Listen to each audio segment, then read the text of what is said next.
Bonjour, aujourd'hui nous allons travailler sur un entraînement au bac en droit. Donc le thème de cet entraînement au bac est le thème 7, c'est-à-dire comment le droit encadre-t-il le travail salarié. Donc c'est la situation de votre livre, page 124, la situation 1.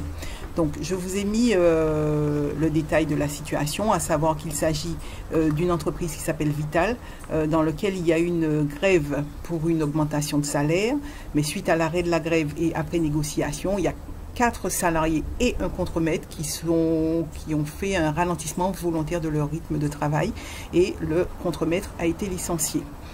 Alors, donc il y a la situation, il y a également 5 annexes. La première annexe définit la grève, la deuxième annexe définit le ralentissement des cadences au travail, la troisième, la faute grave au travail, la quatrième, l'insuffisance professionnelle et la cinquième annexe, c'est un extrait du Code du travail sur les indemnités de licenciement. Les questions sont, premièrement, de résumer les faits et les qualifier juridiquement. Ensuite, la deuxième question, on vous demande de poser le problème juridique.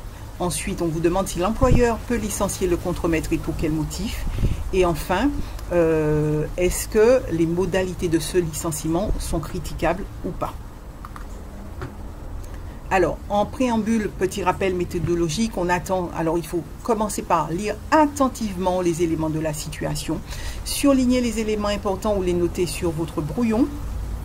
Il s'agit ensuite de lire attentivement les questions et d'identifier les thèmes qui sont abordés dans le sujet et les noter sur le brouillon. Donc cette phase-là, je vous fais une petite proposition des thèmes abordés. Donc il y a la grève, le licenciement, le ralentissement des cadences de travail, c'est-à-dire la grève perlée. Ensuite, la définition de la faute grave du salarié, la définition des suffisances professionnelles et la cause réelle et sérieuse de licenciement. Alors, on vous demande tout d'abord de résumer et de qualifier juridiquement les faits.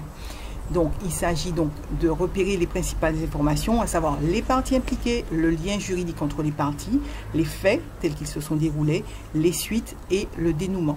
Mais quand on vous demande donc d'utiliser des termes juridiques, par exemple pour les parties inclinées, on va attendre à ce que vous disiez l'employeur et le salarié, le vendeur et le client, le propriétaire et son voisin. En termes de lien juridique, on sera sur le contrat de travail ou le contrat de vente ou la relation de voisinage. Concernant les faits, il s'agira par exemple d'un licenciement contesté, d'un accident automobile, de dégâts causés et de suite de dénouement, de réparation, d'exécution du contrat par exemple. Alors là, je vous propose les notes que vous prendrez sur votre brouillon pour le cas qui nous concerne. Donc les parties impliquées, on a Monsieur Mila, le contremaître, 4 employés de l'entreprise Vital, l'employeur qui est la direction de l'entreprise. Ensuite, en termes de lien juridique, ce sera le contrat de travail entre l'entreprise Vital et les 5 salariés dont le contremaître. Les faits relatés, à savoir que les 5 salariés dont le contremaître ont décidé de ralentir leur rythme de travail pour manifester leur mécontentement suite aux résultats obtenus après une grève des personnels de l'entreprise. Les suites, l'employeur a averti les salariés du risque de sanctions liées à leur ralentissement du rythme de travail, puis le licenciement du contremaître M. Mila sans procédure ni préavis.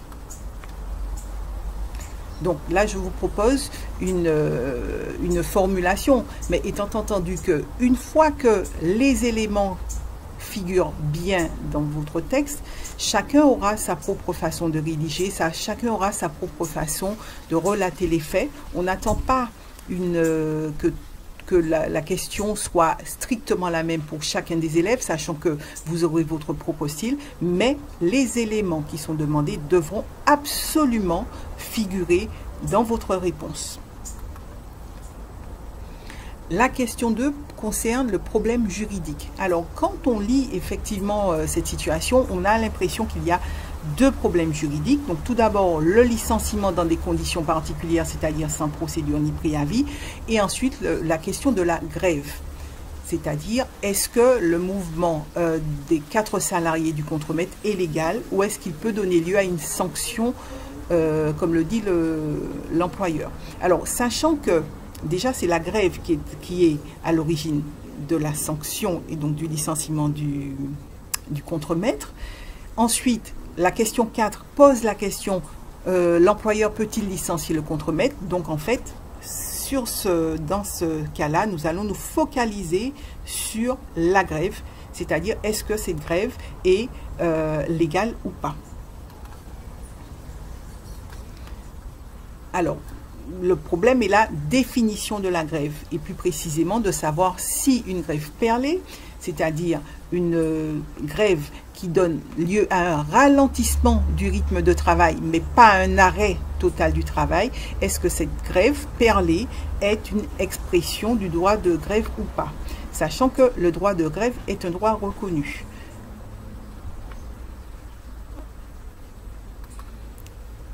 Alors, maintenant, on va poser la question 3, c'est-à-dire l'employeur peut-il licencier le contremaître et pour quel motif? Alors, la situation vous dit, après avoir averti ses salariés qu'il risquait une sanction, le chef d'entreprise décide de licencier le contremaître. Le motif du licenciement est le fait que le mouvement des 4 salariés du contremaître est illicite. Donc, il faut s'interroger sur le problème juridique posé. C'est-à-dire, pourquoi il ne s'agit pas d'une grève? Alors, il faut rappeler qu'une grève est légale si elle répond à 3 conditions, c'est-à-dire qu'il faut qu'il y ait un arrêt total du travail des salariés grévistes, ensuite qu'il y ait une concertation de l'ensemble des salariés, et ensuite que les revendications portent sur des motifs professionnels. Donc, il faut que ces 3 conditions soient cumulées pour qu'il y ait grève. Or, dans notre cas, on constate que les 4 salariés le contremaître n'ont pas cessé le travail. Donc, on n'est pas sur une grève, mais sur une grève perlée, ce qui peut induire une sanction. Donc, effectivement, le contremaître, l'employeur peut licencier le contremaître. Maintenant, il faut savoir que le Code du travail dit que l'exercice du droit de grève ne peut justifier la rupture du contrat de travail, sauf s'il s'agit d'une faute lourde. Mais là, le contremaître n'a pas commis de faute lourde, donc en réalité, il commet une mauvaise exécution de ses tâches, c'est-à-dire un ralentissement volontaire des cadences de travail, ce qui constitue une faute. Alors, on vous dit dans le sujet que le licenciement s'est fait sans procédure ni préavis. Cela laisse penser que l'employeur considère que le contremaître a commis une faute grave. Alors, les motifs de faute grave, tels qu'ils sont précisés dans l'annexe 3, sont absence, retard, abandon de poste, acte de concurrence, déloyauté, critique, accusation, dénigrement, destruction de matériel, injure, insubordination. Il faut savoir que la faute grave est une faute qui rend impossible la poursuite des relations contractuelles. Alors, dans d'autres cas, c'est le statut du contremaître qui fait qu'on pourrait être sur une faute grave. C'est-à-dire qu'en fait, il est sur un poste à responsabilité et dans ce cas, on peut qualifier sa faute de grave. Dans ce cas, si la faute grave est retenue, l'employeur peut décider la rupture du contrat de travail sans préavis et sans versement de l'indemnité de licenciement. Maintenant, quelles ont été les modalités effectives de ce licenciement? C'est l'objet de la question 4. On vous demande si les modalités de ce licenciement sont critiquables. Alors, quel que soit le motif du licenciement, il y a une procédure à respecter. La loi prévoit une procédure précise. Donc, dans l'encadré bleu, vous avez les principales phases de la procédure, à savoir la convocation du salarié par lettre recommandée. Donc, il est convoqué à un entretien préalable et durant cet entretien préalable, il pourra apporter ses explications à l'employeur et c'est seulement après cet entretien qu'il y a une notification formelle du licenciement précisant les motifs retenus et indiquant la date de rupture, la date de fin du contrat de travail. Dans notre cas, l'aspect entretien préalable ne semble pas avoir été respecté. Donc, on peut considérer que l'employeur a agi de façon trop brutale puisqu'il n'y a pas eu d'échange avec le salarié.